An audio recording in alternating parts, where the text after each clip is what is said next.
Hello, everyone. This is criminal profiler Pat Brown, and this is a show about the pizza bomber, one of the most bizarre cases ever to exist.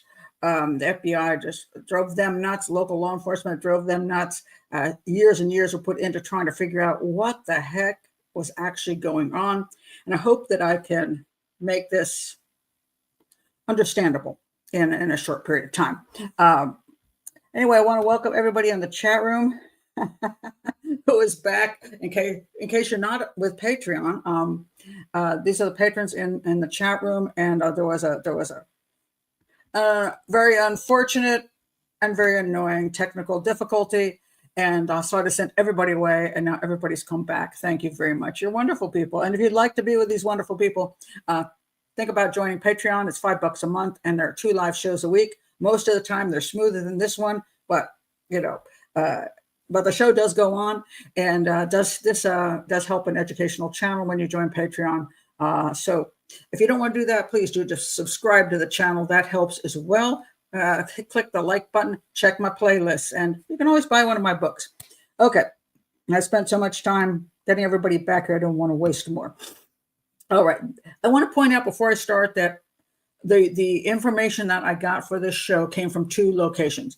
The most well-known one is it's on Netflix right now. It's a 4-part series. It's about 4 hours. It's called Evil Genius, and it's a true story of what happened to Brian Wells, who was known as the pizza bomber, or at least the guy wearing the bomb who was delivering pizza and ended up robbing a bank and then getting blown up. So it's a very strange story full of a whole bunch of questionable people, shall we say. And that's what I'm going to get into. I also read this book, or at least I read as much of the book as I could.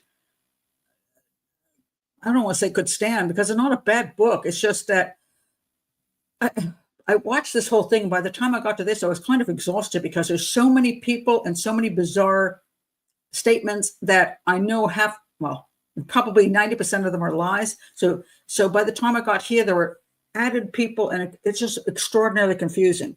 So what I'm going to do is try to make this understandable as far as what's the real issue here. Let me read you before I tell you this a little bit here, in case you've never heard of the pizza bomb, this particular case, and a lot of people haven't. On August 28th, 2003, so we're talking over 20 years ago, pizza delivery man Brian Douglas Wells robbed a PNC bank near his hometown in Erie, Pennsylvania, United States. Upon being apprehended by police, he's like sitting there going, I got a bomb on me. It's going to explode. It's going to explode. And it does. And that's what happened. It exploded, and he died on the scene, just like that. The FBI investigation into his death uncovered a complex plot described as, quote, one of the most complicated and bizarre crimes in the annals of the FBI. Okay, and they also worked in conjunction with the ATF, the Bureau of Alcohol, Tobacco, and Firearms and Explosives, and the Pennsylvania State Police. And I won't give all credit to all of them because they did work their butts off, because this was such a bizarre case. The reason I want to point out it's bizarre is because, in general, when you go to rob a bank, the point is to get the money from the bank for yourself so you can do whatever you want to do with it. That is not exactly what's going on in this case. And I think it is confusing in the sense that I don't think the motive of this actual, what looked like a bank robbery with a guy with a bomb attached to this guy, is actually anything about the money. And the people involved, and there's a bunch of them, and there's a bunch of players here, and I will try to bring all of them in so you can try to understand how many people were involved in this in different weird ways and who the major players were. So what I'm going to do is there's two main issues with this case besides the motive. Okay, the motive is one, and I don't think people have the right motive on this case a lot of times. 2, was Brian Wells, this pizza delivery guy. He'd been delivering pizza for like a decade, and he goes out to deliver pizza, and he goes to this location, and a bomb is put on him, and then he drives back to the bank, robs the bank, and ends up blown up. But the question is, was he a hostage? Was he forced? He was delivering the pizzas, and he's grabbed and he's forced into wearing this bomb and given a huge amount of instructions, which is very bizarre. And that's a whole another issue of this case. And he's doing what the instructions tell him to do. So is he a hostage who then ends up dying, or did he have some involvement in this case as a co-conspirator? Now his family gets really pissed off if you you actually say he could have some involvement in this case. They're very angry about that. It's like, that's not true. He's 100% a victim. So I'm going to get into, is he a victim or a co-conspirator or maybe something in between? And the two other main people, and there's a bunch of them, but these are the other two main people. And they're looking behind who masterminded this crime, this bank robbery that didn't net any money for anybody, just blew this guy up. And the number one consensus from the FBI basically is this woman, and she is a scary woman, let me tell you. Let me say her name correctly if I can. It's Marjorie Deal Armstrong. I may be mispronouncing it. I'm just going to call her Marge from now on. And this is William Rothstein. And I'll call him Bill from now on. Okay, so we got Marge and Bill. They're both involved in this crime and a bunch of other stuff, like other things like dead bodies. So I'll get into that. So both of these people are concerning in that they clearly are involved in whatever happened to him. Now he's dead, so he can't testify. He's also dead. He died of cancer very soon after the event, so he can't testify. She, on the other hand, is a blabbermouth, and she will testify about everything and anything. And then there's a bunch of other people, which I will be introducing to you. Here is more of the cast of characters, and they're all people that you should not be spending time with. Let's put it that way. And I will get into them and how they even possibly play into this complete, incredible mess. So there we go. All right. Now, I do want coercive control. That's an interesting statement from Sarah. Interesting. Someone easy to manipulate. And that is one of the beliefs that people have, that he was easy to manipulate. So what actually happened in this whole thing? So in Erie, Pennsylvania in 2003, this was Brian Wells. I'm sorry, what do I got? I just have the wrong picture up here now. Oh, I'm so pissed off now. Now, just things are just not going well today. This is Brian Wells. This is not Rothstein. What the heck happened to my picture? Oh, my goodness. Okay, hold on a second, folks. I swear, this is just, the technical difficulties have done me in, and I've lost my damn mind. All right, I'm going to put this up. There we go. Okay, so I'm not going to start the show over again because I've already done that. And I switched out these pictures, but accidentally put Brian Wells' picture in the middle instead of Rothstein. So please, if you're watching this channel, please do not tell me, oh my God, that's not the right picture. I know. Okay, this is now the right picture. Oh, Lord. All right. This is, I say it's been a rough day already, and but I hope it gets better. All right, so let me say this again. This is William Rothstein, not the picture you just saw, which was Brian Wells. And this is Marge. All right, so now we have Bill and Marge. I could start over again, but I think everybody would run away then. Thank you, Sarah. It's not my day. It is not my day. It is true. I'm having just losing my mind today because everything is going wrong. Anyway, everything's going to go right from now on. All right, Brian Wells or William Rothstein. And now I changed it because I didn't like the picture of her, and then I put the wrong picture in the middle. And we have here Marjorie Deal Armstrong. Okay.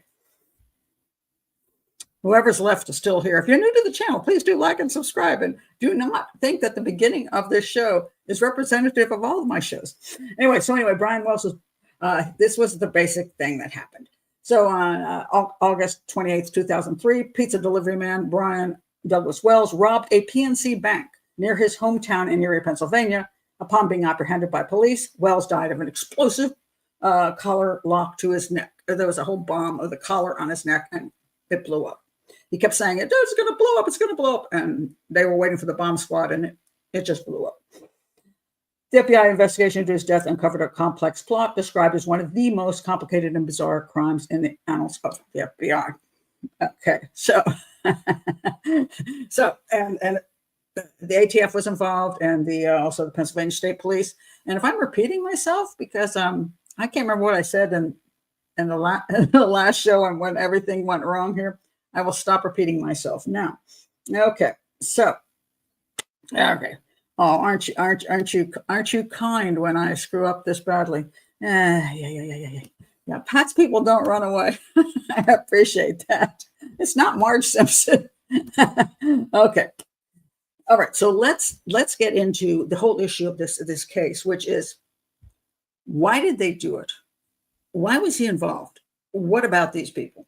And it is so complex, as they say, that after I watched the documentary and I watched the documentary, I read the book, and it's just so overwhelming and so much information.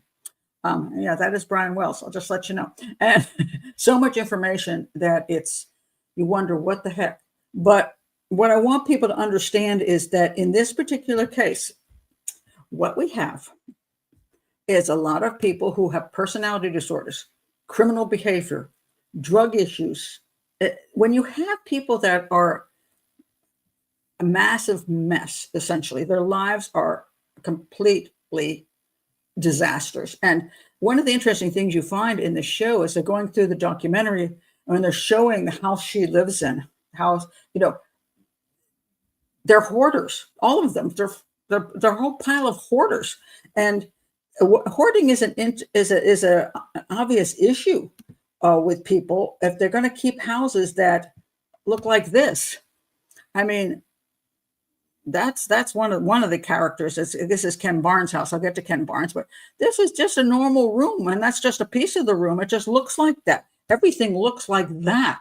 It's a disgusting mess, and they have so many psychological issues. And she is a very, very peculiar character, and so I think I want to start with her to bring you up to date with the crime, because people do think she's the mastermind. I do not. I'll tell you that. I do not think she's the mastermind, but I think she's the master mess.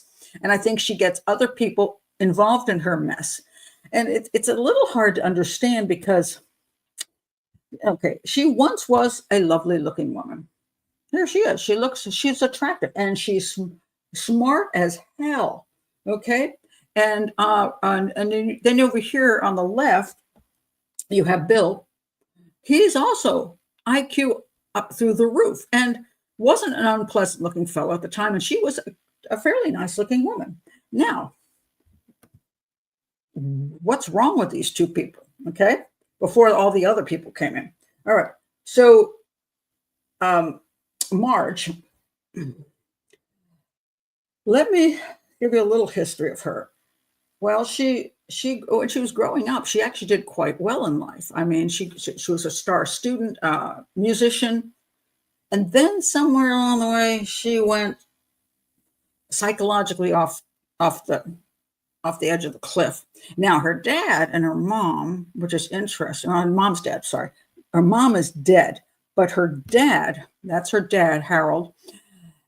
He basically says, even as a child, he knew something was wrong with her. And I've often said that psychopaths are already set by the time they're 5.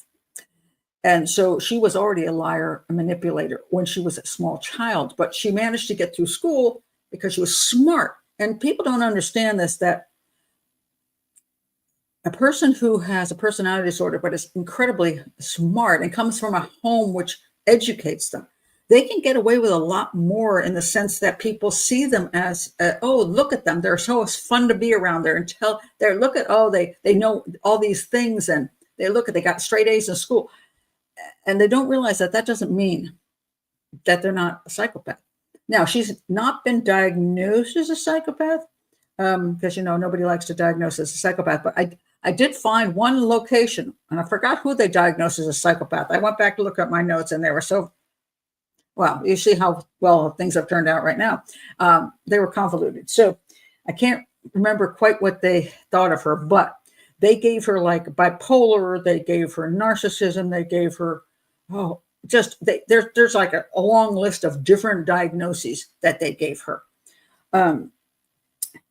And I will say this, I think they're mixed bunch of diagnoses are not incorrect. One of the problems I have with psychology is that they like to have you fit this one thing. Well, most people don't fit one spot. A lot of times there's an overlap. And I see a high level of overlap with her, she doesn't say she hears voices and things, but she exhibits a lot of stuff you would expect from a schizophrenic, a person who is psychotic. One of the things somebody said later, which amused me, is they were talking about that she wrote letters. And the documentary, when she's in prison, she writes letters after tons of letters. Now, psychopaths like to write letters to people who they're trying to manipulate. I've gotten some from serial killers in prison, and they'll say, dear profiler Pat Brown, or dear Pat. No, I take that back. They'll say, dear Pat, like they're my friend, and then it's a very well written letter stating evidence and such and so forth. It's nicely written, and it's, you got the borders and everything, and then you've got everything written properly. But when you have a person who's schizophrenic or has some other level of psychotic issues, their brain is all freaking over the place. They tend to write it in the borders. If you have an envelope, they'll write on the side of the envelope, on the back of the envelope. They just can't stop writing. They're like spewing out stuff. And during the documentary, the guy said some of her writing changed during the time she wrote to him, and she started writing in all the borders. I'm like, yeah, because I see that in her personality. She's all over the place. And this is important for whether she's going to be a mastermind. She's brilliant. She's a smart woman. And I think she's got a level of psychopathy there, or at least narcissism, very high level. But I also think she's got some other thing that's just, her brain is just all over the place and complete convoluted mess. So I don't think she's as capable of planning and plotting a brilliant sort of thing. This guy, on the other hand, I think is a psychopath. Well, he's a dead psychopath, but he is very, very manipulative, very careful, very specific, has these kind of abilities. I think he knows how to manipulate people. She manipulates people through, I'm not sure what. She wasn't, I'll say this, she once was fairly attractive. And then she turned, now we all get older, but that older is not her issue. She became rough looking, like you see people on the street and you're like, dang, how old are they? And you're like, they're 30, they look 60, they're rough looking. And I don't see evidence of drugs in her issue. So that's drugs aren't doing it, but I think the mental, you see people a lot of times who are severely mentally off, they can't take care of themselves properly. And they said when they put her in the car and drove her to the station at one point, they said she hadn't taken a bath in God knows how long, and it was a long ride.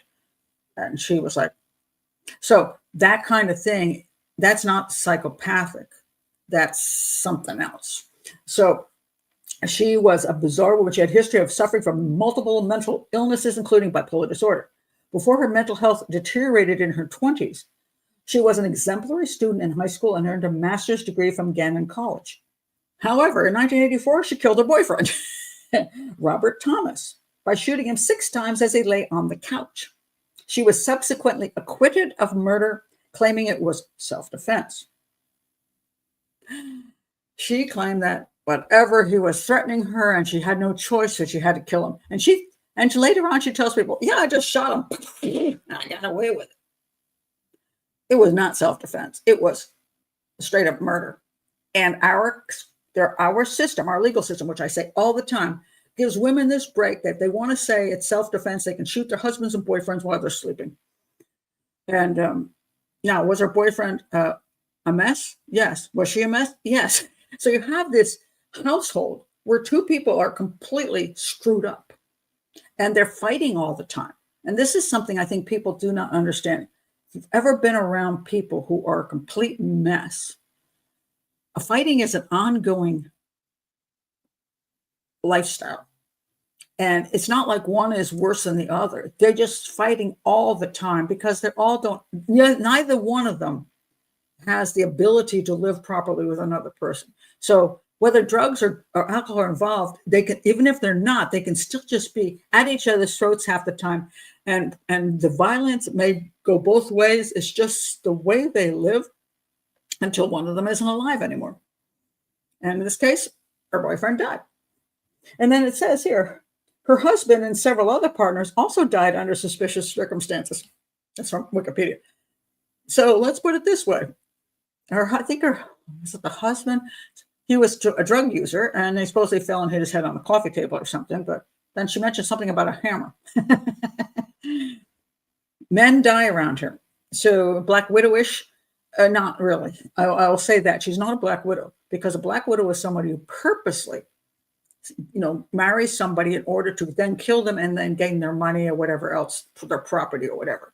She's not like that. She's just a whack job. And the people she hooks up with aren't much better off. So it becomes a very volatile lifestyle between the two people in the household, and one of them ends up dead, and it's not her. So, and that's who she is when she came around to the time when, okay, well, let me go to him, but I'm going to check some of your comments before I go to her longtime on and off boyfriend, fiance. All right. Norman Bates. No, Norman Bates was a serial killer, but he's fake too. So, I just want, she fits that schizophrenic onset age. Yes, she does. And so, but I do believe you can be psychopathic and schizophrenic. And this is a topic nobody ever seems to approach. It's either one or the other. Like they cannot come together. And I think they can.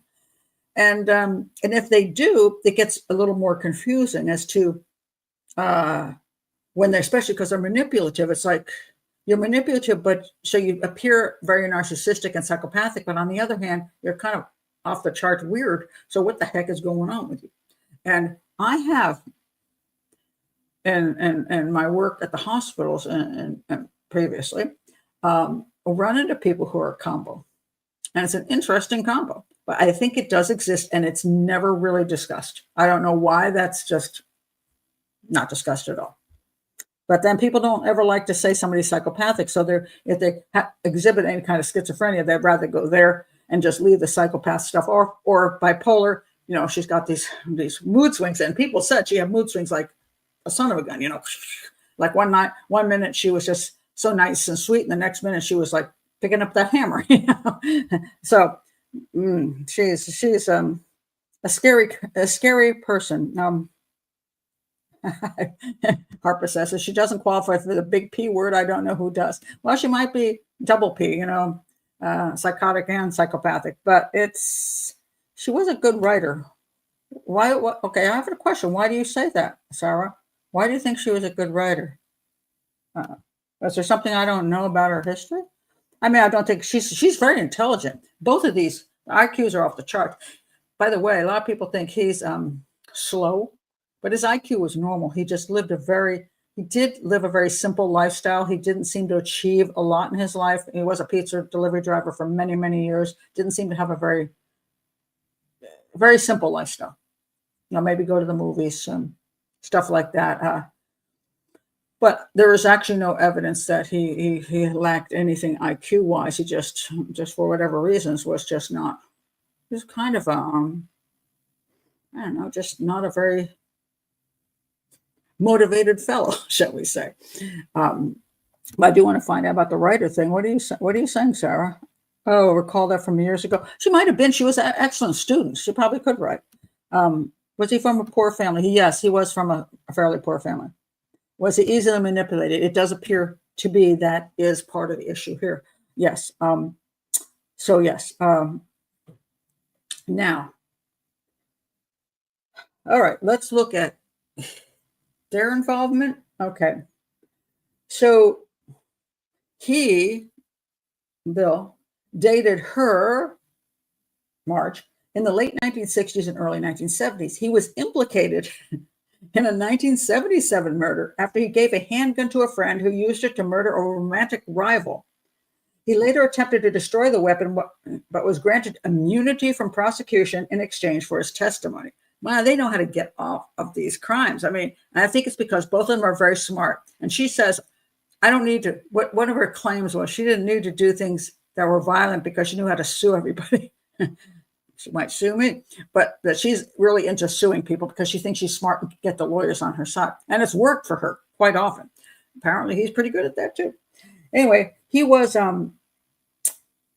Rothstein was a handyman. Remember, I've often talked about handymen and how when we're talking about serial killers, the two number one jobs of serial killers are security guard and handyman. And why is that? Well, security guard because they love power and they can't join the police force because they failed the psych exam, but they still love the uniform and all that stuff.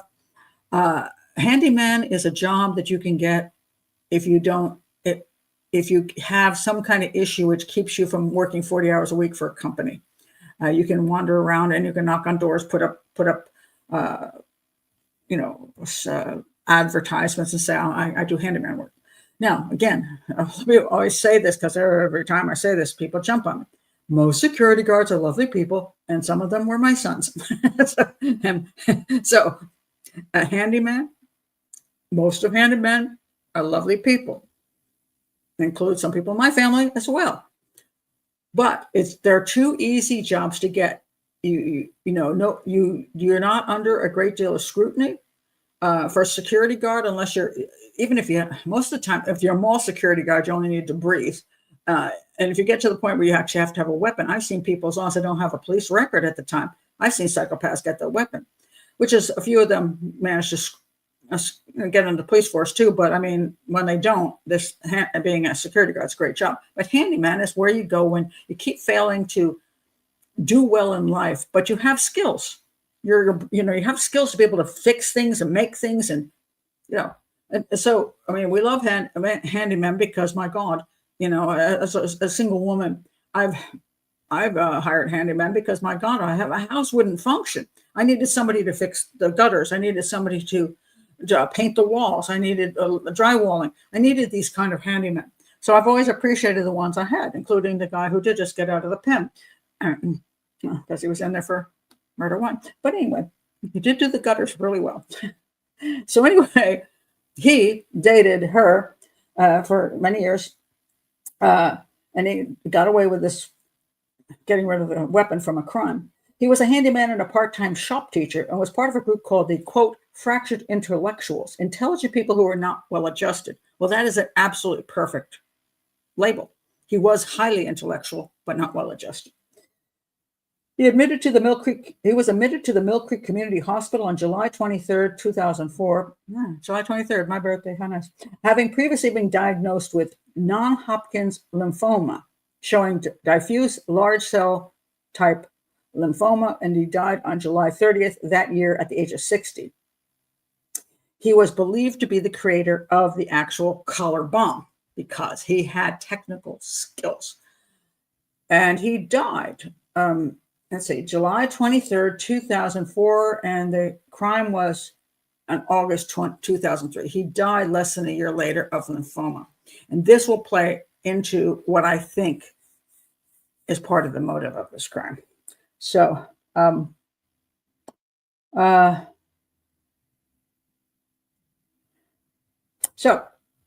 right. So they dated on and off. He was her supposed fiance at one point, and they loved each other for the intellectualism, but then they had issues. But somehow they were still hanging around each other all those years later. He was living in his childhood home. As he said, well, I grew up, but I never was able to grow out of the house because he was a failure in life as far as things were going, but he got a family home. So he had a place to live, and he was doing handyman work. And she, where the hell was she living? The story is so convoluted, it gets very confusing. So let me think. She had a boyfriend. She did. She had a boyfriend for 10 years. And the boyfriend was, let me see if I can find the boyfriend. Okay, where's the boyfriend? Lord, I lost all my pictures when I had to reboot the show, so that was just a complete mess. So I'm going to click on a picture, and it might be the wrong guy. That's not him.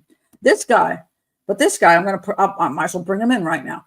Floyd J. Stockton was living with, I think he was living with Bill, and he is a rapist. And he's now in prison for that. So he's hooked up with this little group. Let me put this up. So we have here. Okay, where did Stockton go? So there's so many people here. After I get confused. Okay, this is Stockton. So Stockton's this dude. This is Bill. That's Marge. Who the hell's he?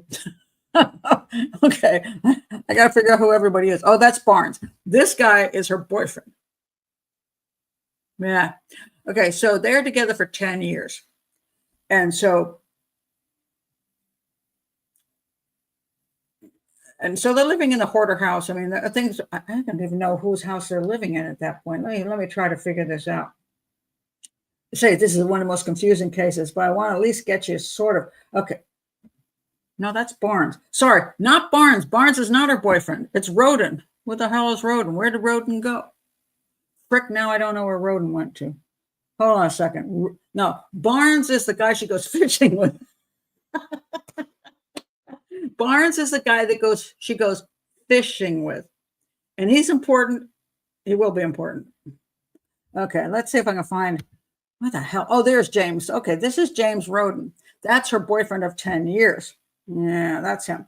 Okay, so if we look over here, we see her on the left, and then we see Bill in the middle, her ex-boyfriend, fiance, who's still hanging around her. And then we see Roden on the right. Got that? Sure you do. Okay, but he gets murdered. Why does he get murdered? Because he's hooked up with her. All right. This is all before the pizza bomb, I think.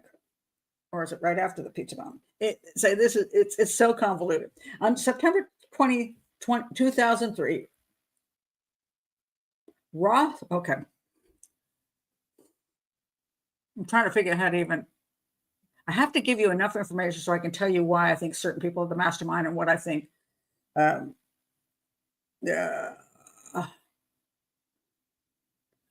Who I think it was, what the motive was, and who I think did what, and who's the mastermind, and whether I think Brian Wells is a dupe or part of this. Okay, so let me go back a second. It's you kind of have to watch. Not that. Let me go for the right. Okay, you need to really watch the documentary. That probably don't read the book because it's just too much work. But watch the documentary, and what you're going to see in the documentary is that what happened was he went to work, and there was a phone call that came in that said we need a couple pizzas delivered to this area with a radio tower, which I am missing the picture thereof. Let's see if I can find any of it. Okay. No, that's not it.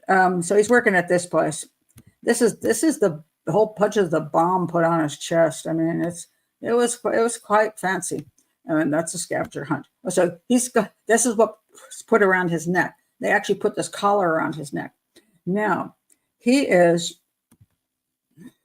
Let me go back and read the whole issue of how he ends up getting blown up, and then I'll go to Roden because which he says if you add a T, his name is Rodent. Obviously, he did not like her boyfriend. But this cast of characters is bizarre. So he worked for 10 years as a pizza delivery driver from Mamma Mia's Pizzeria in Erie until his death. Just after 1:30 p.m. on August 28, 2003, the pizzeria received a call from a payphone at a nearby gas station. The owner could not understand the customer and passed the phone to Wells, who received a call to deliver 2 pizzas to 8631 Peach Street. Now, mind you, they lived on Peach Street, okay? An address a few miles from the pizzeria. The address was the location of the transmitting tower of the WSEE TV at the end of a dirt road. So they had a house on Peachtree, but the actual address was further down this dirt road at this tower. Okay, so according to law enforcement, upon arriving at the television tower, so there's a couple, I'll show you a couple pictures here. So this is where they're at the television tower. Now you got Marge there, you got Bill there, you got Brian there, and you got this Keith Barnes. That's the guy who was the fisherman, right? Now he brings the pizza and they're supposed to be eating some pizza. And then Stockton, he's the rapist dude. He comes out of the back of the building with a collar and they go to put it on Brian Wells. And he's like, oh my God, what's going on? And a gun is shot off and he ends up with a collar and the bomb on him. Now, it says here, when he arrived at the television tower, he found that the plot had changed and learned the bomb was real. Now, this is not proven. Now, this is one of the things. That's a question. When they said he realized the plot had changed, they're inferring that he was in on the plot, but he thought it was going to be a fake bomb. And when he got there and they started putting that thing around him, he realized, oh my God, this thing looks real. Wells' family disputes this account of events of the television tower. According to them, Wells was accosted at gunpoint by strangers and forced to participate.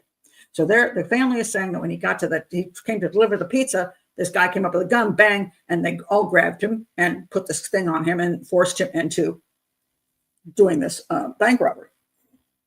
The details of the events at the tower that led to the bomb being attached to Wells' neck have never been firmly established. Absolutely, this is true. And this is one of the problems because everybody is a freaking liar.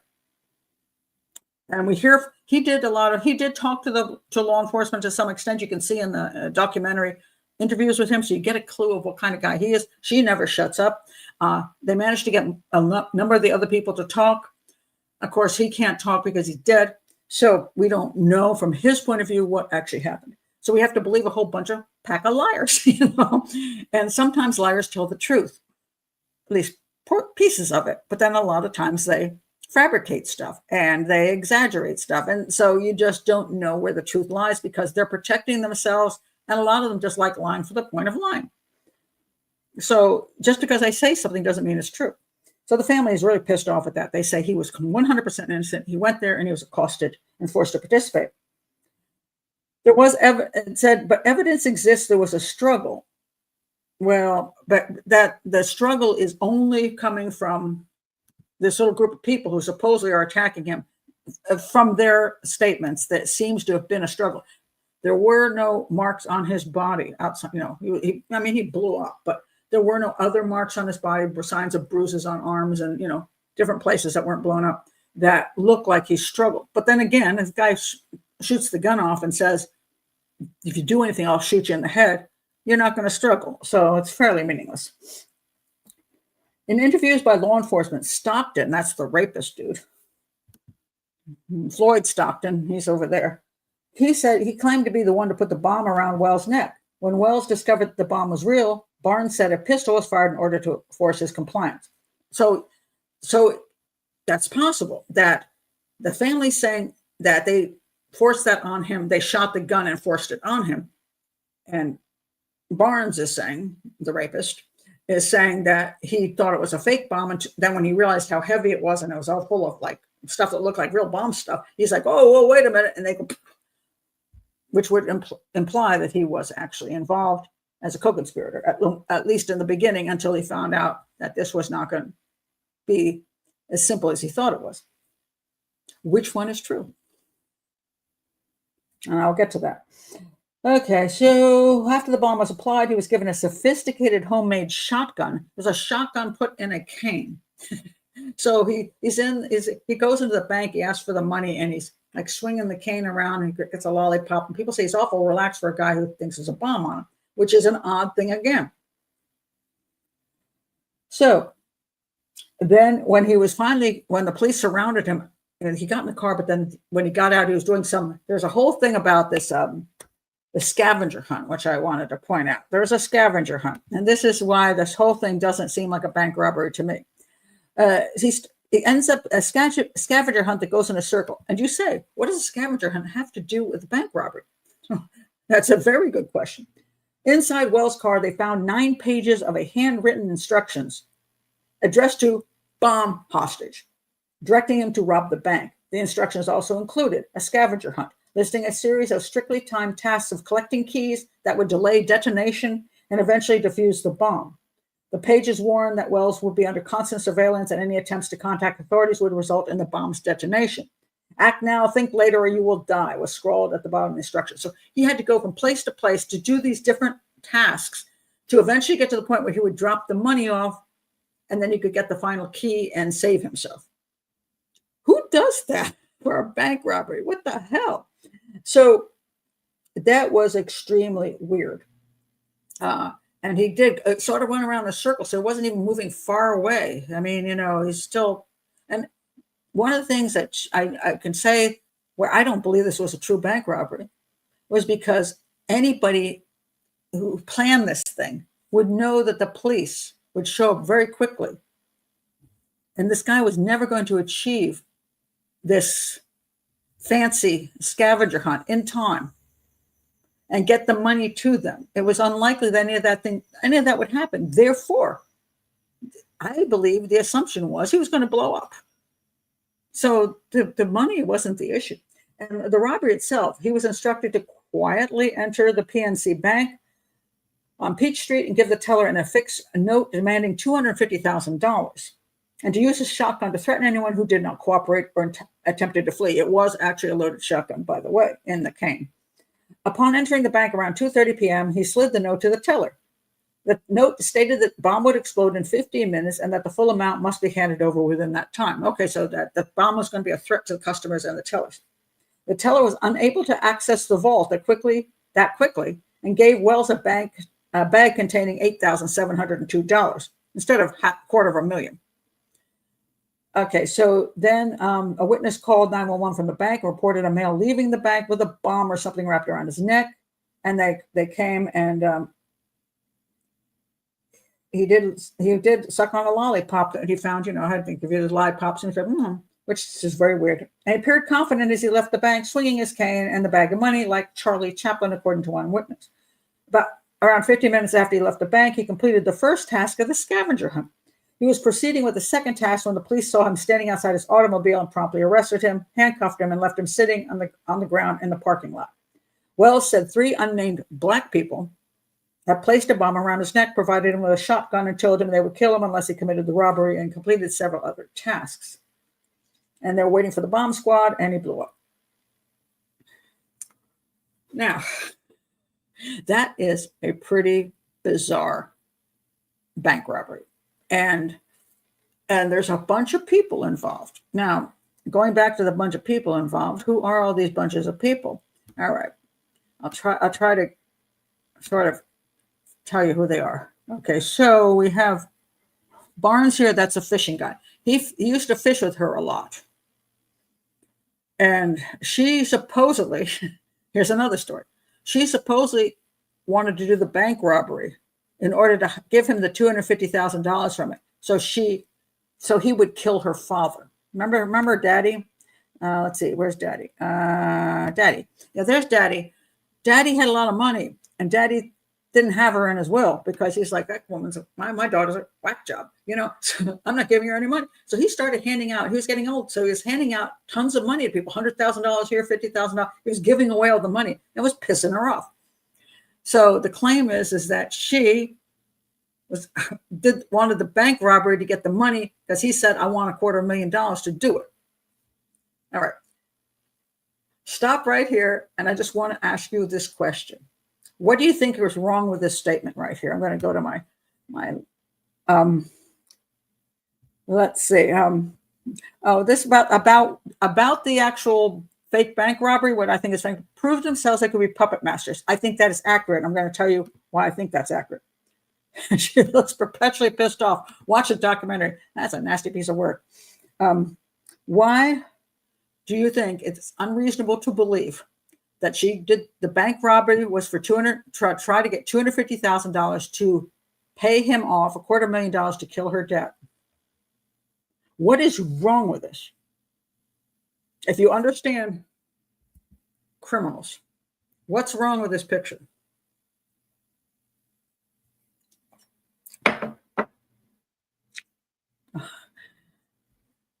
I'm waiting to see who comes up with this. Come on, guys. What's wrong with this picture? By the way, he's a drug dealer and a drug user.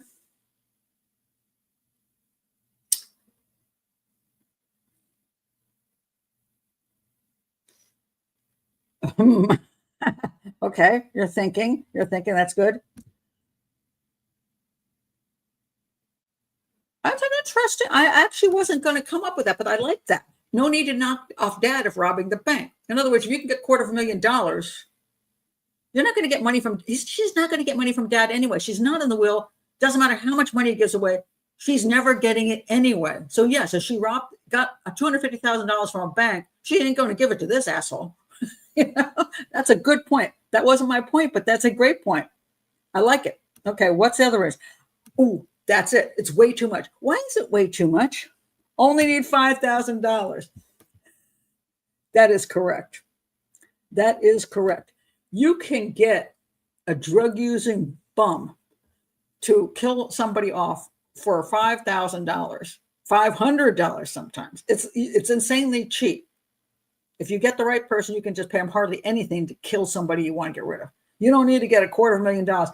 The only reason you need $250,000 is it would be some famous person that you have that has to get through security, and but to kill a guy who sits on his porch, all you do is do a drive-by and kill him.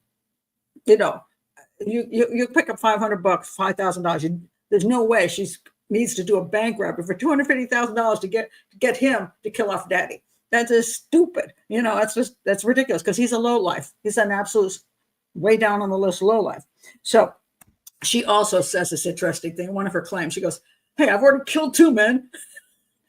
You know, I've killed 2 men. I could just go shoot my dad."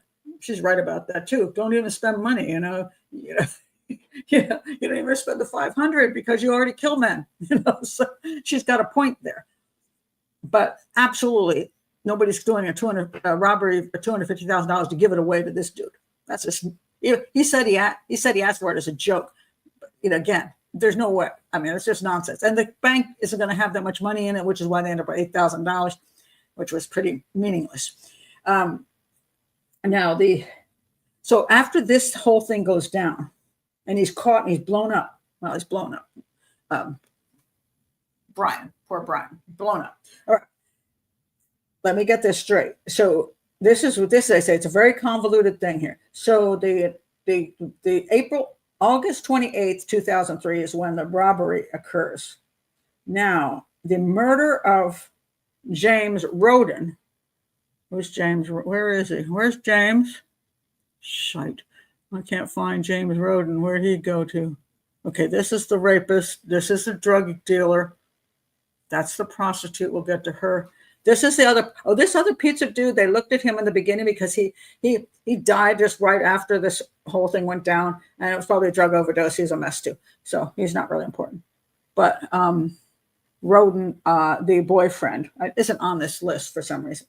But anyway, on September 20th, 2003. Rothstein, who lived near the television tower, called police to inform them the body of a man, James Roden, was hidden in a freezer at a garage in his house. You know, that's the normal thing. You know, I just want to let you know I got a frozen guy in my freezer. You want to come over and check it out? And the documentary shows him actually proudly going through his house and showing how it all went down. After he telephoned the police, he wrote a suicide note indicating his planned death had nothing to do with Wells, which was an interesting suicide. He said, okay, I'm going to kill myself, but it has nothing to do with what happened to Brian Wells. Why would you even mention that? Because he wasn't even a suspect. I mean, he wasn't even a suspect. Roden had been living with Dale Armstrong for 10 years. Okay, so her boyfriend, the guy I finally found a picture of. Let me see if I can find his picture again. Is this him? Nope, that's Stockton. I don't know why I keep thinking that's, because this guy, okay, no, that's the fisherman. Where the hell happened to Roden? Oh, here he is. Again, all the pictures are too damn small to see on this program. This is James Roden. That's the boyfriend she's lived with for 10 years. In custody, Rothstein claimed Dale Armstrong had murdered her then boyfriend Roden with a 12-gauge shotgun during a dispute over money. That story changes over and over again. It's about money. It's about that maybe he knew something about the whole plot and was going to rat them out. Who knows? Rothstein said she subsequently paid him $2,000 to help hide the body and clean the crime scene at her house. Well, she gave him a shitload of money. She seemed to have she was a hoarder, so she had hoarded some money. And then he got that money, kept a lot of it for himself and gave it to his brother, and then used some of that money to do all the cleaning work. Rothstein was an unindicted co-conspirator in the pizza bomber case because he was dead when a federal jury handed up the indictments in July of 2007. Rothstein, believed to be the architect of the pizza bomber plot, died of cancer on July 30th, 2004. He was 60. In 2005, she pled guilty to killing of Roden. But she said she was mentally ill she pleaded guilty but mentally ill to a third-degree murder and abuse of a corpse for killing Roden and was sentenced to 7 to 20 years in prison.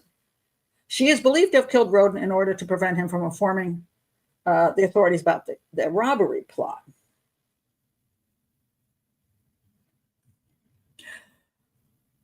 Okay, so we have these 4 people involved in the bank robbery. They apparently are actually all involved. And the Roden guy may have been involved, but then got killed off. But it's hard to tell why she killed him off, because she likes to kill off people when she gets pissed off at them, which is not very psychopathic it's psychopathic in the fact she doesn't have a problem murdering people and has no empathy, but she also does it so carelessly that she's like, oh, damn it, I got a dead guy in my house. And then she calls up, good, what do they say? Good friends help you move, but best friends help you move bodies. So she calls him up and says, hey, I got a dead body in my house. Interestingly enough, he doesn't get rid of the body. He puts the body in his freezer where it sits in the freezer. So then the question is, why is he keeping the body in the freezer instead of just getting rid of the damn body? And I'll go to you to see what you say about that. Why is he keeping the body in the freezer? Did Rothstein know he was dying? He had lymphoma. Lymphoma just doesn't pop up overnight. Yes, I believe he knew he had lymphoma. I believe he knew he was probably not going to be long for the world. And I think this plays into exactly what I think the motive of this murder is. Welcome to my world, Lynn. It's such an incredible mess. It's insane. It is. I don't know about that. Boasting, maybe. Blackmail. Yeah, no, he definitely had a vehicle. That's not the issue. Blackmail is what I think it is. I think he kept the body so he could blackmail her if he needed to blackmail her. And more than that, he ratted her out. He called up and said, I got a body in my freezer. She did it. He turned her into the police and she ended up in prison because of him. Why would he do that? Well, first of all, he hated the rodent. The guy called the rodent. He hated him because the rodent was with her for 10 years. She was with the rodent when she should have been with him. So he was pissed off that she chose the rodent over him. So she got rid of the rodent, which he was happy about, but then she wasn't returning to him. So he wanted to make sure he could pay her back or something like that.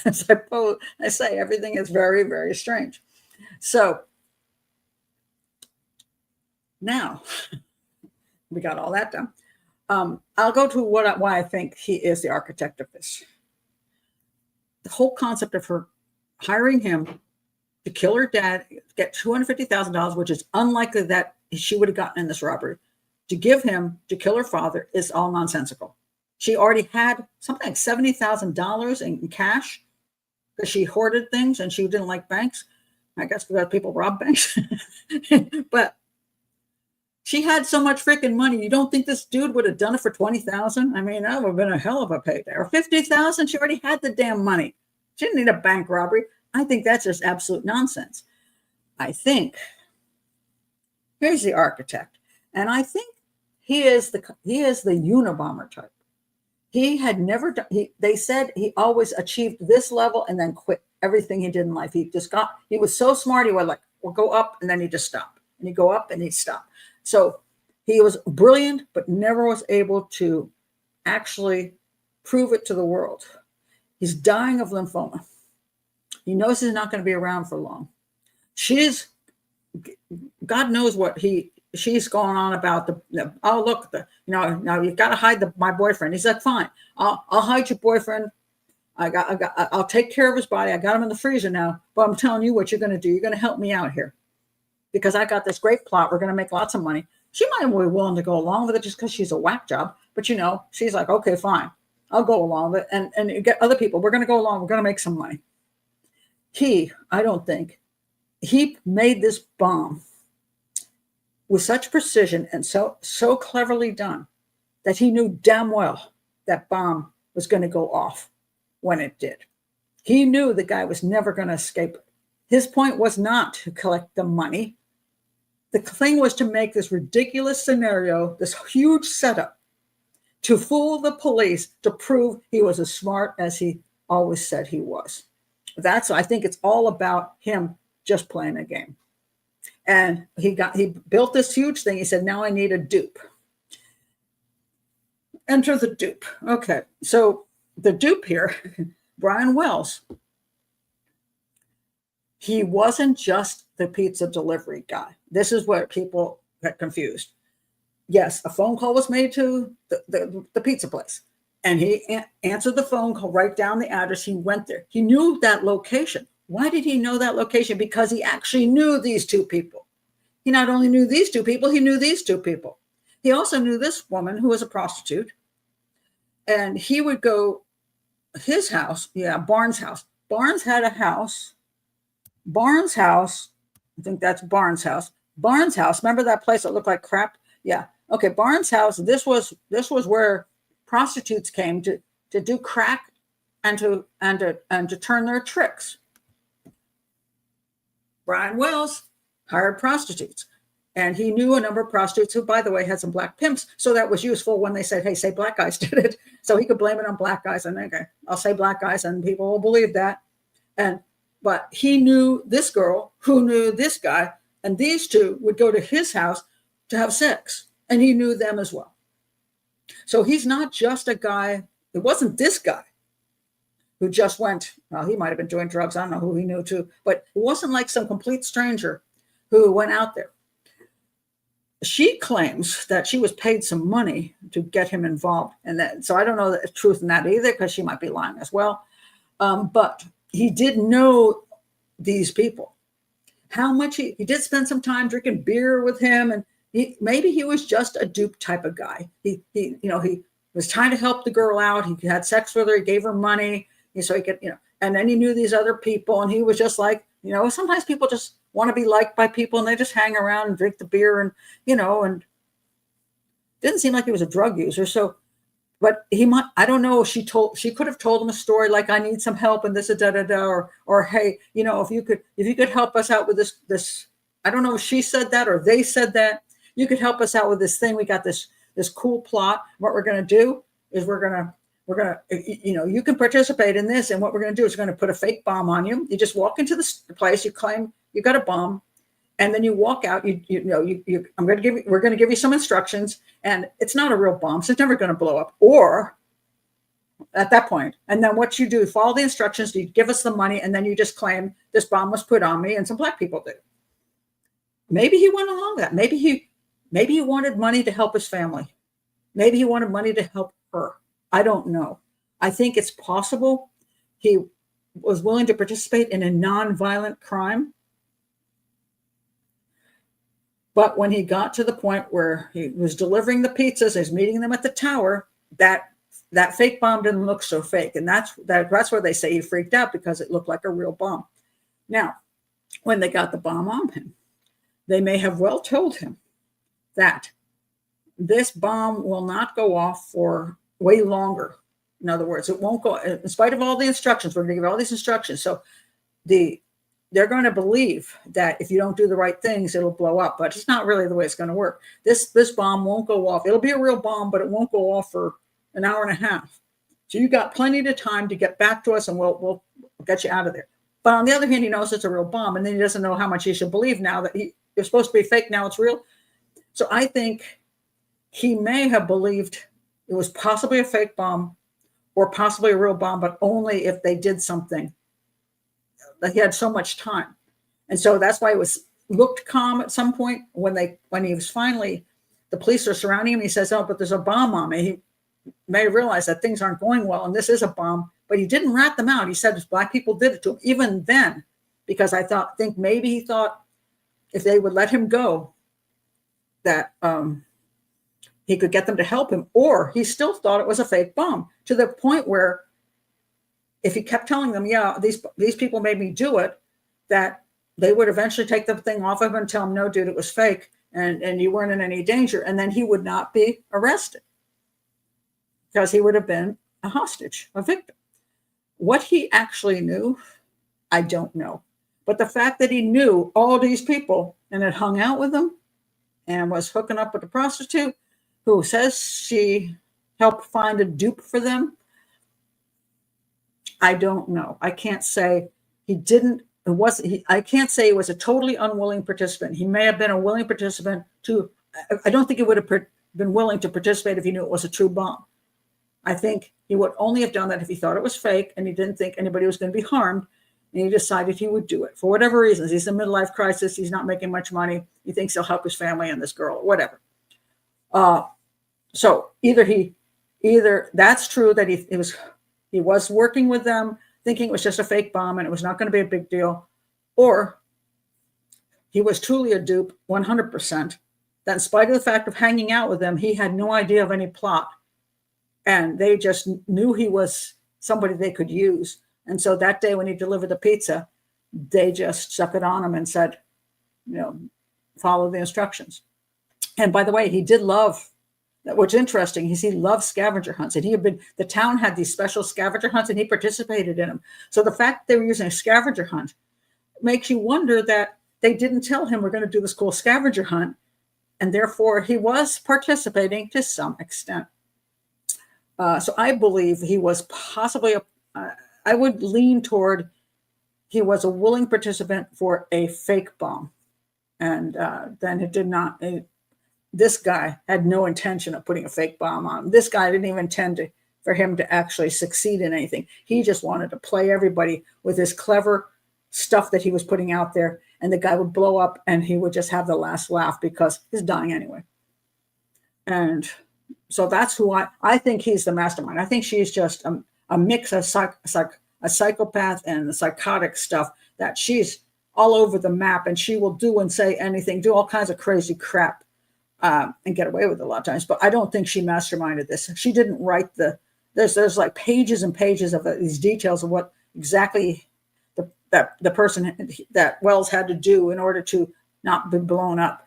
I mean, incredibly long pages of details. And anybody would think there's no way that you can put a guy under that level of pressure, right? That level of pressure, and expect him to be able to follow the directions without losing his damn mind and be able to do this in time without having the police surround him. There's no way that this guy with high IQ believed that was possible. I mean, I can't even do a proper show of the right picture under stress, much less some guy who's just a pizza dude. He's going to be able to follow every direction, get it done right on time, and he's going to outwit. No, he knew that would never happen. So he knew exactly what he was doing. I'm going to make up this crazy scenario, and I'm going to blow this dude up, and I'm going to go out in style. And I'll take her down while I'm at it. I'll take her down with me, because she She dumped me for this other rodent dude, the rodent, she dumped me. Yeah. And then she killed the dude off. So I got her over a barrel here. So I'm just going to use that. I'm going to get her to put away, which he did. He got her put in prison. He didn't get put in prison. He lived out his life outside of prison and died on his own time. He got to go out a hero. And I forgot about these. What the other ones? The rapist is in prison, and I forgot what happened to Barnes. What happened to Barnes? Okay, Barnes got charged too. Let's see what happened to him. He was already in jail on unrelated drug charges. He was turned in by his own brother-in-law after revealing details of the crime. He pleaded guilty to conspiring to rob a bank and aiding and abetting. He got 45 years in prison, and his sentence was reduced to 22 years for testifying against Marge. She got, in July 2007, they charged her with a crime. They said she was the mastermind, which I do not believe. The deceased, Rothstein and Wells, were named as unindicted co-conspirators. And Buchanan, that's U.S. Attorney Mary Beth Buchanan, stated Wells had been involved in the plot from the beginning, but that his co-conspirators fitted him with a real bomb that would have exploded even if it were removed. All right. And where is she now? In 2010, she was convicted of armed bank robbery, conspiracy to commit armed bank robbery, and use of a destructive device in the crime. She got life in prison to be served consecutively with a prison term for killing Rodin. In 2013, they denied her petition. In December 2015, she lost a second. What happened here? A second appeal. Okay, Hoopsick, that's the prostitute Jessica Hoopsick, admitted to her involvement in the plot. She said she was a conspirator approached to find her. Okay, Hoopsick says a conspirator approached her to find a gopher who could be scared into robbing the bank. They identified the co-conspirator as Barnes, and that's the house she used to have sex with Wells. And she recommended Wells, as she described, as a pushover. Admitting to setting up Wells in exchange for money and drugs, she expressed regret for her role and said Wells had no advanced knowledge of the robbery. That's possible. It is possible. But maybe she just feels bad for him. And so she just, I don't know. I don't know which way it goes on that. But he does seem like he's easy to fool. So ATF agent Jason Wick stated Hoopsick was uncooperative in 2003, and the authorities always believed she knew more about the case. And they didn't think she was a credible witness. So as I say, you can't believe anybody. So I personally think he is the mastermind. I think she's I think she's just a violent, psychopathic / psychotic whack job that hung around a bunch of other disturbed people and got them to do disturbed things, and they didn't have a problem doing those things. And because they were living the wild life in a sense, we have to understand when you live this life, when you go down to this life, and then you go down to this life. I remember because I've lived in places which were a little sketchy, shall we say. I lived in Long Beach, California once when I was out there and living in a neighborhood which could be called a ghetto. And one of the things you did in that location was you drank Old English 800, and we always left the doors to our apartments actually open because people would come and go. But when you left them open, you made sure all the valuables were on the side of the door that nobody could see when they walked by. So, I lived in that place for a year, and everybody was on welfare. All the women were home because they're all on welfare.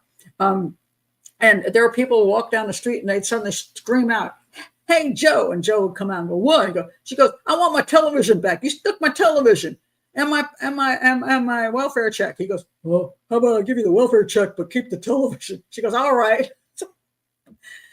But the level is lower. So what happens is you have a different lifestyle at the lower level where people are doing drugs and having all kinds of other relationship issues and stuff like that. And violence is more normalized.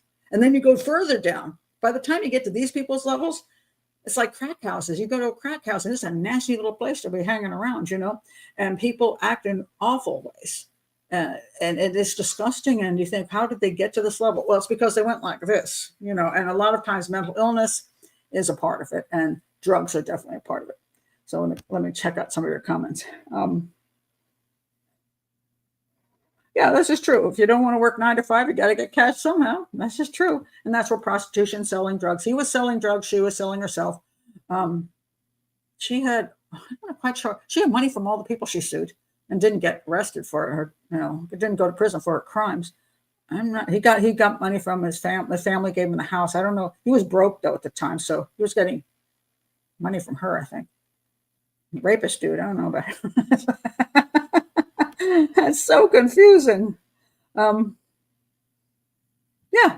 he did. Cauliflower says, well, I guess that guy got his wish. He shall live in infamy. 22 years later, we're still talking about it. But I bet he's pissed off because most people have the audacity to think she was the mastermind. That has to make him sick. So they're saying she got him to make the bomb so she could commit the robbery to get him to kill her dad. That's just, to me, it's just absolute freaking nonsense. Absolute. I don't buy it. I do think he's the mastermind. And but sorry, dude, I'm the only one who thinks you're the mastermind. I know you appreciate me for saying that because you've been stabbed in the back by everybody else. Oh my God. Yeah, well, only the one where he gave the gun to his friend and then tried to cover up that crime and got away with it. If he was swinging a cane, would not indicate he thought it was fake.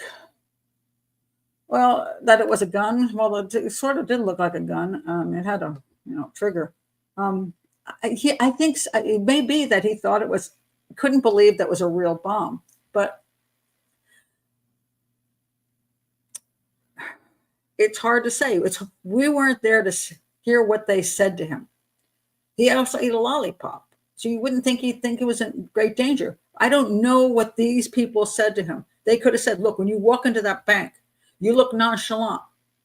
Get yourself a lollipop, swing your cane. I want you to look like it, you're relaxed. I don't know how that would be useful. I think it would be more useful if, see, that doesn't make any sense. I'm thinking out loud. So if they said that to him, why would they say that? Because they would want him to think it's a real bomb so that he would be terrified when he came in and everybody else would be terrified. So the fact that he wasn't terrified, yes, I think you're correct on that. It seems like he didn't truly believe it was real. So then the next question comes down to, because that's why I do think he's a co-conspirator. I do. Because if he came to that location and they put the thing on him and he willingly allowed that to be put on him, then he would think it was fake and he'd go in there thinking everything was just a silly little play acting thing. And even when they're around him, he's like, it's real. Black guys put it on me and it's real. He could just be doing that because he's playing, he's playing, he's doing the acting part of it. And when he blows up, he's surprised. Well, he's surprised when the moment he was blown up, he's like, oh crap, In theory, it would seem more likely that he thought it was fake. But there are the claims that he did not know it was fake, and that's when he started to fight back because he didn't want that thing to be put on him because it looked real, because it was a pretty heavy piece of equipment. It looks very, very real, and he's got a collar around his neck. It's pretty impressive. So if he thought it was real at that point, then why is he acting nonchalant in the bank? It is very strange. Now, if they're all lying about the picture I showed you, this where they say that they were just eating pizza and then Stockton came out with the thing, and then this is when he started looking terrified because, oh my God, it's a real bomb. If that guy's telling the truth, which we can't say that he's telling the truth. I think that was from Barnes, was a lying piece of crap. So if he's lying, why is he lying? Why doesn't he just say he went along with it? He knew it was fake. He thought it was fake, and that's he was participating. He's actually getting he's actually getting Wells off the hook by saying he didn't think it was. See, it's real confusing. I can't. It's just hard to say where each person is telling the truth. I mean, I would have to go through every single statement that they ever made, all the statement analyses. I would have to hear them actually speaking every single bit of it and know what came before and after. This is one of the difficulties when you're just doing a 2-hour show. As I point out, it's an educational channel, not a crime-solving channel. So I'm trying to show you what a profiler would think and how profiling would work. And so the issue of whether he thought it was fake or he thought it was real, or whether he was a willing participant or he wasn't a willing participant, is very, very convoluted, again, because we have people saying he thought it was fake or he freaked out when he thought it was a real bomb. But it's not. I'm not sure he's making it clear that he thought it was fake and he was going to be participating. But then if he gets to the bank, you think, well, if he got scared at that point, then why is he scared in the bank? Why isn't he even at least act like he's afraid in the bank? I mean, that's probably the most confusing part, because regardless of whether he thinks it's fake or he thinks it's real, he should be acting as though it is absolutely real, because otherwise he would be clearly a co-conspirator. He should be acting. And he does, once the police surround him, he does act like he's freaked out. That, it's real, it's a real bomb. He's saying that at the time, help me. He says that after the police surround him, but he doesn't say that in the bank. He doesn't act freaked out in the bank, which is where the questionable part comes. I don't know. I say it's very, very, very strange, and it's hard. The actions don't seem to match what's going on. Harper says, it's been a long time since I watched a documentary. I thought he didn't think the bomb was real until the police came. That may be true, but why? Why wouldn't he think it's real? And if he doesn't think it's real, then if he doesn't think it's real, he'd be a participant in the crime. That's my point. But then why, even if he doesn't think it's real, doesn't he pretend it is? Because he's supposed to be playing the part of this hostage. If he thinks it's not, if he acts like it's not real, they would think he's not a real hostage. So it doesn't go together, at least not that I can see at this point in time. And I just don't understand why it doesn't match. They may have tricked him into believing everyone else was in on it. Not the people in the bank and not the police. So he'd want the people in the bank to believe it was real so he could get the money. Again, if you're not acting like it's real, why would they give you the money? Because, they're supposed to be scared of the damn bomb blowing up, right? Because people in the bank don't want to die. So you'd want to make it absolutely appear that, you were going to blow the place up. Even if you were a hostage, you would want to say, look, I'm a hostage. Look at this stuff. It's going to go off. Give me the money so I can get the hell out of here. Wouldn't you say that instead of having a lollipop? I don't understand it. I think that's what drove everybody crazy in trying to understand whether he was involved or not involved, because it actually doesn't make a lot of sense, which is frustrating. I do want to point out one thing before I close this down. I want to point out the FBI profile, which actually, for once, I like well enough. A lot of times I don't like their profiles, but this one I thought was, they're much better with bombs than they are with serial killers. The serial killer stuff, most of the time, I think they're just making that stuff up, and they're not relying on evidence. But a bomb, what happened to the bomb, on the other hand, gives a lot of evidence. Let me see. I'll put in profile here. I want to read you some of this because it's just interesting.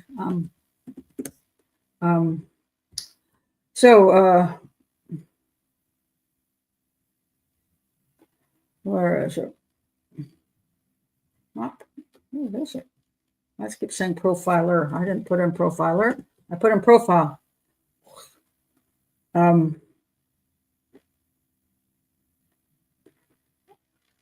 Okay, here we go. The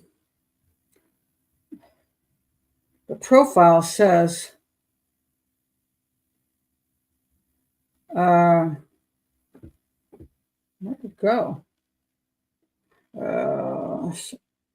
Sorry. Let me try to find it again. FBI profile. Because it definitely matches him and not her. So profile. For some reason it's missing out of. Hold on. I'm going to go to my. Okay, maybe I can find it here. Hold on a second.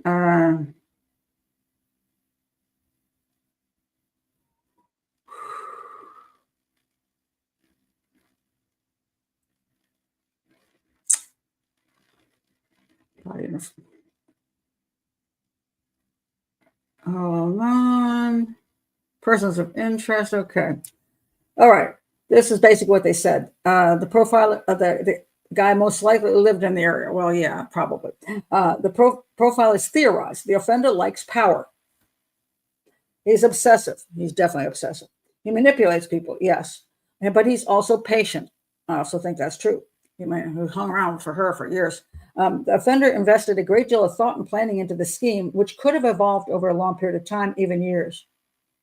I don't think years, but I do think maybe the Unabomber who preceded him, I think he might have been fascinated by him. I couldn't find anything about whether he was interested in the Unabomber, but I think he would probably consider him a hero. The offender, okay, it's possible Wells knew the offender and misjudged the level of danger. It's also possible getting the bank's money was not the motivating factor. Oh, interesting. Okay. Revenge is a theme repeated throughout the letters. Along with certain dire consequences, instructions were not strictly followed.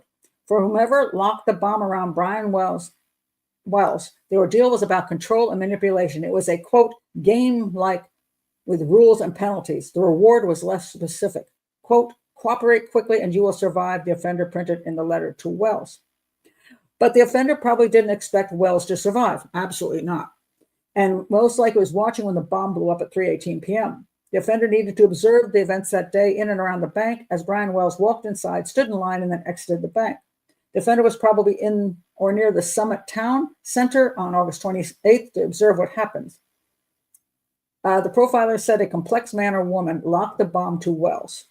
The person was skillful at working with wood and metal, and he did woodworking and metalwork. And would have possibly received vocational and technical training. Yes, he did. Known to friends as a handyman, which he was. Fascinated with building or acquiring weapons or implements of war. Fascinated with lethal products that could kill humans or animals. The behavior would have progressed over the years. Secretive. The person would have worked on items such as the cane gun or collar bomb in areas unavailable to others. We don't actually know where he did that stuff. Someone who would build things up with inexpensive materials or would make them out of items on hand. He actually asked her for 2 kitchen timers, which were used in the timing of the bomb, which is kind of interesting. That might reflect on the person's socioeconomic status. In other words, the stuff that was used to make the bomb was kind of crap stuff, and therefore he probably did not live a high life, and he did not. Patient with a lot of time on his hands, yeah, mostly unemployed. Deceptive, yes. A manipulator who manipulates the actions of others. He's like a puppeteer. I think that's probably one of the best profiles I've seen the FBI put out. I totally agree with that. And I do not think it matches her at all. Because she's not patient. She explodes. She goes off the rails. She doesn't have any background in doing all this, making a bomb. She doesn't have that background or the patience. No, that doesn't fit her at all. This is the mastermind. And I just don't know why they ever said she was. Maybe they think that she could control him through his obsession with her. So therefore he'd do anything for her. Like he hid the body of the guy she just killed. He did it for her. I think he did it for him as a reverse control mechanism on her. So I think people got the manipulation thing backwards. He was having the Miller High Life, probably. Oh, yes, that's true. Never board a submarine with strangers.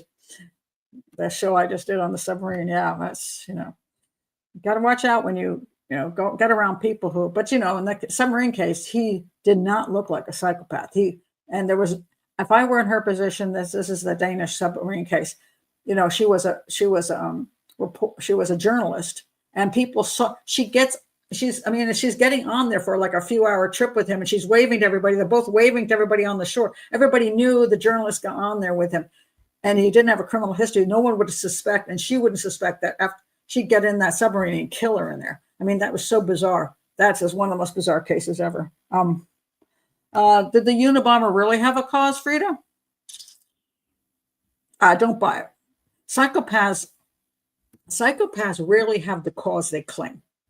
That's why mass murderers, I say over and over, mass murderers, they will pick a group of people to go mass murder. And people think that they had a motive to get rid of those people, or they hatred toward those people. Most of the time, that's not true. They're just picking what works. This will get attention.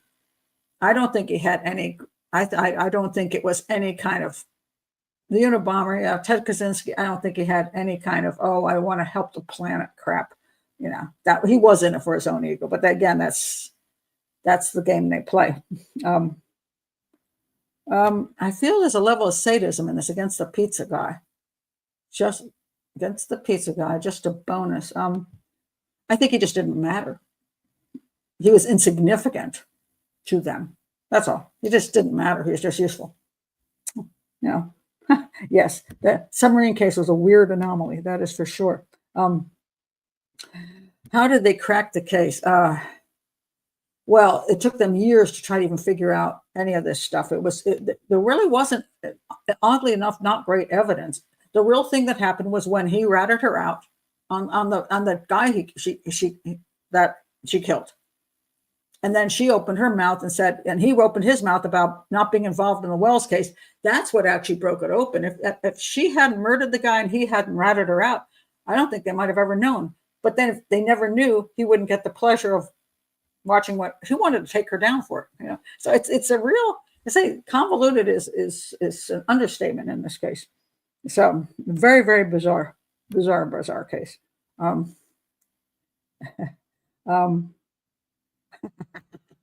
Loretta says, I'll never forget the pineapple on my Hawaiian pizza again. Yes, he will not do that. Although Hawaiian pizza should have spam on it. If you're from Hawaii, you know what I'm talking about. Hawaiian pizza is really about spam, not pineapple. We don't, the problem is we don't know his part of the story. We don't, and that's why the family gets very upset when it's even suggested that he could have been involved in any way. They believe he was 100% of a victim, and they want him to be remembered that way. And I don't blame them for that. There's no absolute proof he was involved in the bank robbery with any kind of willingness. There is actually not proof of that. There is proof he knew these characters, and it's one of these problems. You got to watch who you hang out with, because he could be totally innocent, but he's hanging out with scum. And that scum got him killed because he didn't know better. Or he was participating to some extent, but it went south on him. But I think they say the whole thing is so confusing. I think the worst part, again, is the lollipop and the swinging of the cane, like Charlie Chaplin. That's the weirdest thing. It's like doesn't match the circumstances. So it's almost like he still thought that even though he should be pretending it's a real, this is where I come down on this. All right. Because I do a lot of these shows out loud, as opposed to, I want you to understand the process of what you go through to think these things through, as opposed to I just gonna stand up here and say, this is what I say, so you better believe it. This is okay. Saying all that we said, I think it's more likely that he still questioned that they must have told him something about that. If they put him on, he maybe freaked out, and they got it on us, and then they told him, and look, dude, it's not really going to go off. It'll just look like it's going to go off. But it's still, we want you to go in there and tell people it's real. And he does. He's not a good actor. So he goes in there with the intention of making, okay, I got a real bomb with me, but then he forgets the part he's playing and he goes, oh, he's got, okay, I'm going to get out of here now. He doesn't, maybe he's just not a freaking good actor. That would make way more sense than he believed it was a bomb and then he acted nonchalant. That doesn't compute with me. So I have to believe he did not think it was real. So he lost his train of thought when he was in there while he was waiting as to how he was supposed to make it look real. And then when he gets out and the police surround him, he's going on with he's making the statement, it's going to blow up, it's going to blow up, because he's got to say that, because otherwise he's going to look like he's in on it. Because now when the police are there, his brain comes back and he says, oh, I got to make sure I look like I believe it's a real bomb. And that turns out to be, but he didn't know that, because he's still blaming 3 black guys right before he dies. And if he really believes it's a real bomb and there's nothing, he would want to rat these people out, you'd think, but he didn't. So I tend to lean toward he was involved in some way he believed it was not a real bomb. That would be where I'd lean, but I don't have absolute proof of that. So sometimes you never have absolute proof of anything, except all these people are scum. It's a proof of that. And that's a top scum, and that's a top scum. So they're all pretty bad. Oh, he's a rapist. So yeah, okay. Was he high? I assume they did. I don't see anything that I've heard from an autopsy or a toxicology report that he was on drugs of any sort. Yeah, I don't think so. Yeah, I don't think so. I think he didn't understand it was real. It's much more likely. Yeah. He did look terrified at the end. Well, the police were all surrounding him, even if you were thinking it's a fake bomb. The realization comes in. Maybe he thought he would walk out of that place, jump in his car. Okay, they told him. Like, I remember, he's a little bit IQ is fine, but maybe he just is kind of slow as far as just the way he behaves and thinks. So if they told him, look, once you go in there, they think it's a bomb, you go out, you jump in your car, you go to pay the first place on the scavenger hunt, you get that information, then you go to the next place, and then you go, and then you're going to do all these things. And you're going to get that done before the police even show up. Okay. But if the police do show up, you just tell them, I think it's a real bomb. Okay. If that was true, then everything was going okay until he was surrounded by police. And for people who have never been surrounded by police, they got guns pointing at him. I mean, that's frightening. Suddenly that might have woken him up. It's like, oh my God, even if it's a fake bomb, maybe they're not going to believe me and I'm going to go down. I'm going to go to prison the rest of my life. I'll never see my family again. He could freak out for a number of reasons, but because, being surrounded by police with guns pointing at you is not a normal thing for people who are not criminals. So that's what I would think.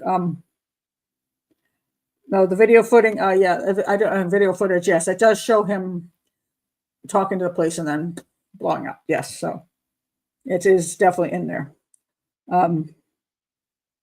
Yeah, that's what she supposed was, but she says she was supposed to pick out a gullible guy, but he was already hanging around them. It seems there was also the claim that he was over at their house the day before, like planning with them. And there's a lot of argument over whether he was at the house, Barnes' house, or their house, talking it over with them, was being involved in it. And then the next day is when it went down. If that's true, then he might have been plotting with them or being part of the plot. But then there's a claim that that's not true, that maybe he wasn't even there, or maybe he was just saying hello, or maybe he was having sex with her at his house.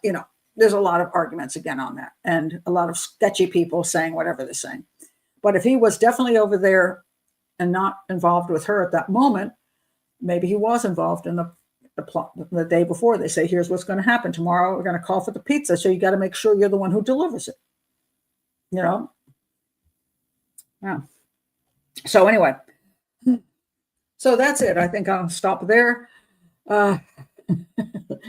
It's a crazy case. It really is. And yeah. So I got to look back at my settings now. Did I have the wrong background on the entire? I got to go look at what I originally had up here. So I had, I had the wrong. That is not the picture I wanted behind me for my, I wanted this picture for my, I'll make that one for the thumbnail. That I got that straightened out. It's just so annoying. Maybe I'll make a new thumbnail. I'll just make a new one completely. You're too sensitive for this kind of thing. Yeah, bad channel to be on. Very bad channel. So yeah. Christopher, oh, be smart. Leave it alone. Yeah, you don't have to see what you're uncomfortable seeing. You know, you don't have to watch a show you're uncomfortable watching. Always understand that, you know, I do this show because I like people to understand how crime really works, as opposed to just being crime for entertainment, you know, and murdertainment is what some people call it, where every show is about homicide and serial killers, and even the YouTube shows that are true crime, or, oh my God, look what happened, you know, and I try to do an educational show, but even for some people, even this show, educational though it may not be appropriate. It makes you unhappy. It makes you depressed. I mean, maybe you just need to not see any of this crap at all. You know, maybe you need to live a life which is, you focus on beauty, nature, helping people, art, music. You know, some people, that's what they do. My sister never watches the news, and she doesn't watch these shows. You know, she's because most of the time she's like, I don't want to have that negativity. I want to see things I want to see positive things. I want to see all positives. I don't want to hear about politics. I don't want to hear the world is ending. I don't want to hear about wars. And I respect that. And sometimes if you can't do anything about it, maybe you're better off putting your efforts into doing beautiful things for other people instead. You know, spending your time doing nice things for people and helping out in the community and not overstressing yourself. Yeah, nothing wrong in that. So, yeah. But I do try to avoid as far as the gory things go, I do try to keep those off this channel. I rarely show any crime scene stuff if I can avoid it. So, and I, for the most part, do, because otherwise YouTube will pull it off anyway. So the gory stuff, I mean, I have a lot of stuff I would show only to detectives. Like if I were doing a seminar for detectives, I would throw all those gory photos up on the screen, because you're analyzing crime scenes and you have to see all those things. I've seen all those things. I've seen a lot of those things. But for what I'm doing, for the public, I don't think it's necessary. And I think I'd rather not do it. So anyway, thank you all guys for being here. I appreciate you for coming back after the first electronic disaster and then going through my picture disaster, which it's been a rough day. I tell you, it's just things are gone wrong. So Cauliflower says, no pizza for me tonight. It was a wild one. It's very hard to do. I think it, like, it's so complicated and convoluted. I was trying to figure out how I was even going to possibly do it. I mean, it's one of those things, if you wrote a script, if you spent a lot of time researching it and writing outlines and then doing a whole script and then doing a 6-part series, it would work.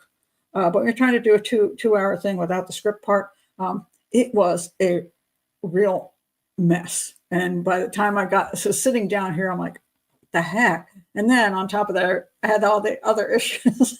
So one of those days. So anyway, thank you for being here. Oh, aren't you nice, Liz? I appreciate that. Wild one it was, yes.